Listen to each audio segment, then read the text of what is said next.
Chido. So today is day 126 and we have 239 days to go. I'm shooting this video a day later. I shouldn't be sharing this, no need to. But I'm shooting it a day later than its actual day. I think I got really busy and caught up that I didn't realize I hadn't shot yesterday's episode. So please, I'm shooting it today and so I'm going to try and catch up as soon as possible.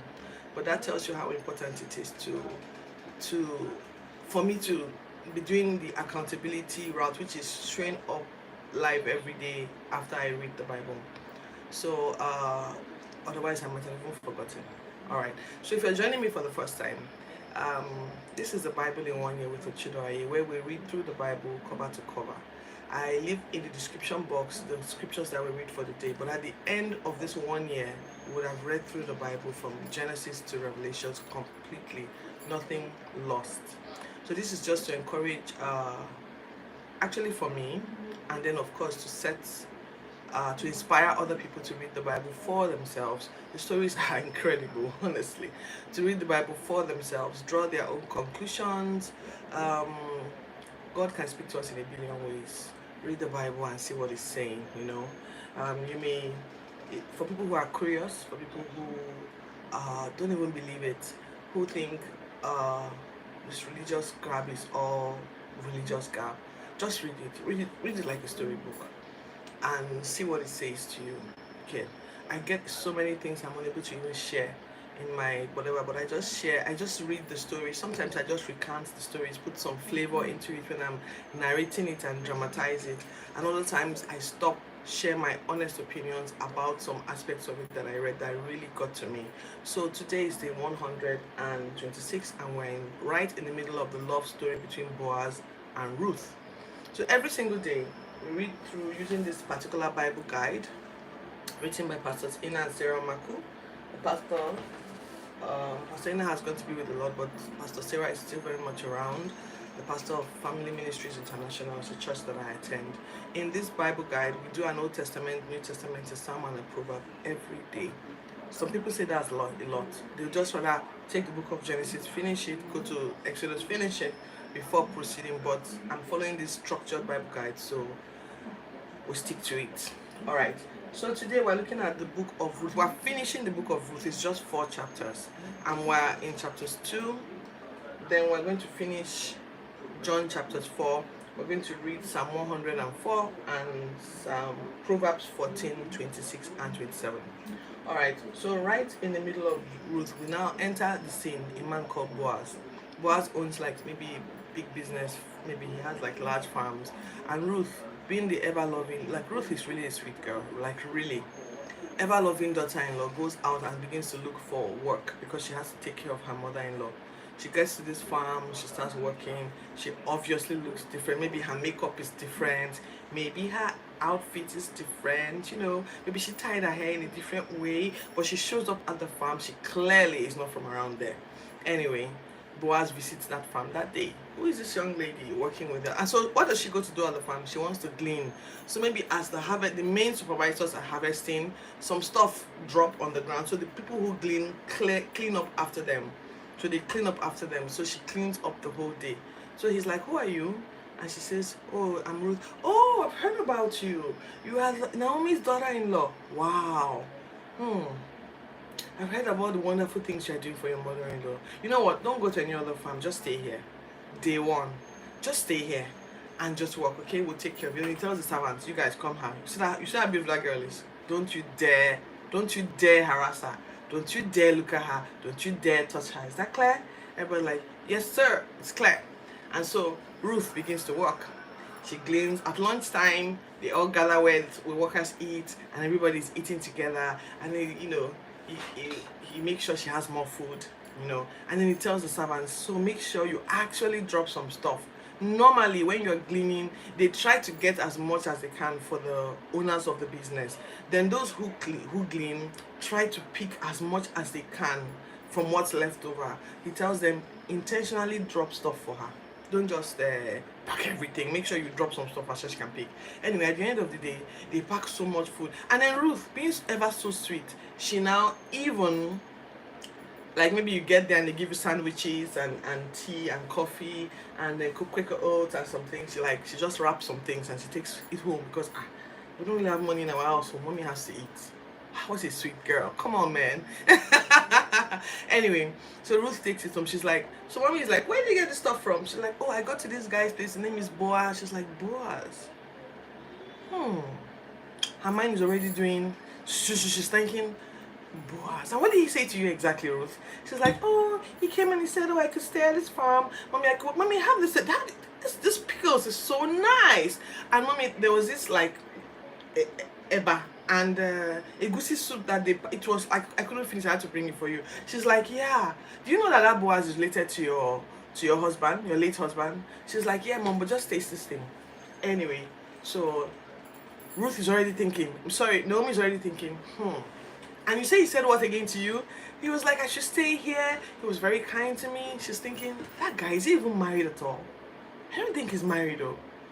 You know, this is me now adding my flavor because it's not written there. It's like, I think he was widowed because you know, and I even heard he was not he was widowed without a child. I gotta connect these people. She doesn't even know what's going on. I'm going to make sure I coach her. So she tells Ruth, all right, keep working. Then one day she tells her, you know what you're going to do? I know you guys work at the farm, and then on the last days I don't know what they do, but they probably spend the night in the threshing floor, possibly beating out whatever. So this is what you're going to do. You're going to have your bath. You're going to spray some perfume. You're going to go into his chambers. Make sure no one sees you. Then make sure he's already sleeping. So wait till like it's really late. Just act like you couldn't go home. It's late. You know, take whatever, have your bath, join the other ladies who are working there, sleep over, and then enter into his chambers. And when he's sleeping, go and uncover his feet. For the longest time, I wondered what does that even mean. Anyway, go uncover his feet and just lie down at his feet and wait. He's going to wake up. Why? Because cold is going to get in, and he'll see you there. Shh. Make sure no one sees you. So she does that, and she uncovers his feet, and then he wakes up and he sees her. Ruth, what are you doing here? She does exactly what Naomi has coached her to do. She says, you are my relative or something like that, distant relative. So take me under your wing. That is a code word for marry me. So Ruth was coached to proposition Boaz, and I guess she didn't even really know what she was doing. So he looks at her, he says, me? To take you under my wing? Oh my God. Like, you're not just hardworking and kind, you are gracious. Like, to an old man like me. You didn't even look at all the young guys out there because you're pretty young and not very, bad looking. Yet you are choosing that I should take you under my wing. Alright, I'll do so. However, there's one little snag. There's somebody else who is closer in bloodlines to you than I am. So if he refuses to marry you, then I will do the honors and marry you. Wow. You know what? So just lay down. Don't make anybody see you. Don't let them see you. Then before I'm done, he wakes up. Ruth, get up. Take this to your mom. Take this. Take this one. Add that. Yeah, take this back. Give it to her. Shh. Just go out, okay? I've heard you. Tell your mother-in-law I've heard everything that has transpired. Now go. I will see what I can do about it. So let me back up a bit and give you background. Now in the Jewish tradition, if a man dies without having a child, his brother, or if he has no brother, then a cousin, maybe a first cousin, then a second cousin, then as distant as they go. So Boaz is like a bit distant. He has to marry Ruth because she has propositioned him by Naomi's coaching. Anyway, she does that, and the next morning he goes to where he knows he will meet the closer relative. Those kinds of people, they are called kinsman redeemers. Redeem meaning that they buy back what belongs to their brother. Okay, so their brother married a wife, and then he died without siring a child. they buy back the wife and buy back his child. So when they sire a child with her, that child is given to the dead brother as his offspring. So that means that if you look at the list of people we're reading through in Numbers and Deuteronomy, there are probably cases of people whose children were named under somebody else, and stuff like that. Anyway, so Ruth, he goes to the council, wherever the council people sit at the gate, and then immediately finds that other guy, and he tells him, "Oh, do you know that Naomi, the widow of Elimelech, is back from Moab?" He's like, "Yeah, I heard." And he's like, "Okay, there's this land that she sold off when things were really down. Well, I want us to buy back the land because we have come to go back into the like we have all those Redeemer years back in the when we're reading Deuteronomy. So go back then and read and all of that." So he says, "Yes, I can buy. Will you buy the land?" And he says, "Yes, I'll buy the land." And he says, "Okay, but one little snag." He's like, "Okay, what?" He's like, "If you buy the land, then you get to take the only woman still remaining in the family who can be married. Her name is Ruth." So he's like, "No, I don't want to marry anybody. I don't want to marry anybody. Then leave the land, I can't buy it." He's like, "All right, so if you can't take the land, then I will take it. And everyone in here is a witness so that we don't get into a fight tomorrow. That I have bought the land, I have redeemed it, and by implication, I have also married Ruth, the new Moabite who just came in with Naomi. Are we good?" And they're like, "We're good." So by tradition, he will now remove his shoe. Mr. Refuser will now remove his shoe and give it to the person who has accepted to take the challenge. So he removes his shoes and he gives it to Boaz, and then a wedding ensures, So that ends the beautiful love story. Ruth comes in believing that she doesn't have anything left for herself. She comes into this town, she meets a rich man, she's kind and works hard. The rich man doesn't even know. Maybe God too has been looking at this. Maybe he's been lonely. Maybe something happened to him and he's just there. So God too was answering his own prayers. And then God brought two of them together. They got married and she had Obed. Obed is the father of Jesse. Jesse is the father of David. David the Great. David the Great. Alright, so that ends the Old Testament reading for today and closes the book of Ruth for us. Tomorrow we go into an entirely new scripture. Let me see. Yes, Samuel. Tomorrow we start the book of Samuel. Alright, so the New Testament we round up chapters 4. When Jesus is leaving Samaria, he's probably muttering to himself, "A prophet has no honor." A prophet. So we're looking at John chapter 4 verse 43 to 54. So a prophet has no honor in his own place as he goes on to Jerusalem, at Galilee. At Galilee he was well received. Everybody was like, "Oh, Jesus is around," and everybody runs around him and all of that stuff. And then there was a nobleman whose son was sick, and then he approaches Jesus like, "Jesus, come and heal my son." And Jesus is like, "You guys will never believe, right? Unless you see signs and wonders. All right, just go. Your son is healed." And then the guy goes home and he's like, he asks his servant. So this is a very short verse today. He asks his servant, "At what time did my son get better? Because I hear he's better now." I mean, the child was on the brink of death, and he's better now. And then and they say, "Now this is me giving a fictitious time.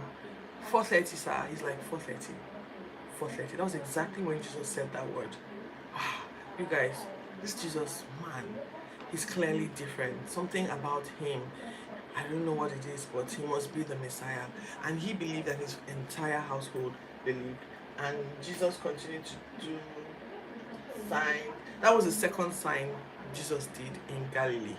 That ends the New Testament reading. So because I like to just read through the Psalms and the Proverbs, because there's a lot to unpack there. But let me just read it out. Okay? So we're going to read Psalm 104. And we're going to do Proverbs 14. So Proverbs 14 is just two verses of scripture, 26 and 27. "In the fear of the Lord there is strong confidence." Proverbs 14:26.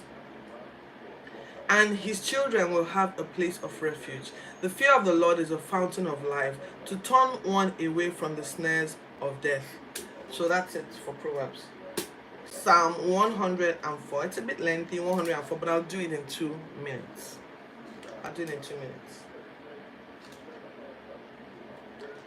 "O Lord my God, you are very great. You are clothed with honor and majesty. Who cover yourself with light as with a garment, who stretch out the heavens as a curtain. He lays the beams of his upper chambers in the waters. Who makes the clouds his chariot? Who walks on the wings of the wind? Who makes his angels spirit, his ministers a flame of fire? Woo! You laid the foundations of the earth so that it should not be moved forever. You covered it with as deep as a garment. The floods stood above the mountains. At your rebuke they fled. At the voice of your thunder they hastened away. They went up over the mountains. They went down into the valleys to the place which you founded for them. You have set a boundary that they may not pass over, that they may not return to cover the earth. He sends the springs into the valleys. They flow among the hills. They give drink to every beast of the fields. The wild donkeys quench their thirst. 12. By them the birds of the heavens have their home. They sing among the branches. He waters the hills from his upper chambers. The earth is satisfied with the fruit of your works. He causes the grass to grow for the cattle and vegetation for the service of man, that he may bring forth fruit from the earth and wine that makes glad the heart of man, oil to make his face shine, and bread which strengthens the man's heart. The trees of the Lord are full of sap, the cedars of Lebanon which he planted, where the birds make their nests. The stork has a home in the fig trees. The high hills are for wild goats, the cliffs are for a refuge or for the rock badgers. So this psalm appears to be just narrating the glorious creation of God, saying that God placed everything where it was supposed to be. All right, verses 19. He appointed the moon for seasons, the sun knows it's going down. You make the darkness and its night, in which all the beasts of the forest creep about. The young lions roar after their prey. They seek their food from God. When the sun rises, they gather together and lie down in their dens. Man goes out to his work and to his labor until the evening. O Lord, how manifold are your works! In the wisdom you have made them all. The earth is full of your possession. This great wide sea, in which there are innumerable teeming things, living things both great and small. There the ships sail about. There is that Leviathan which you have made to play there. 27.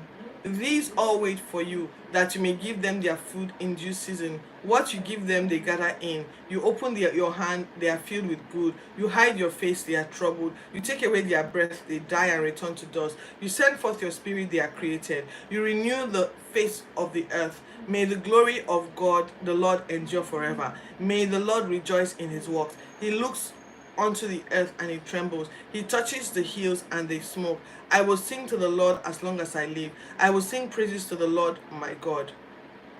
To my God while I have my being. May my meditation be sweet to him. I will be glad in the Lord. May sinners be consumed from the earth and wickedness be no more.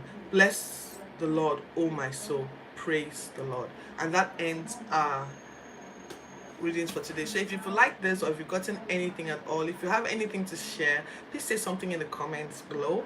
Please subscribe to my channel, turn on the notification button, and I'll see you tomorrow. God bless you.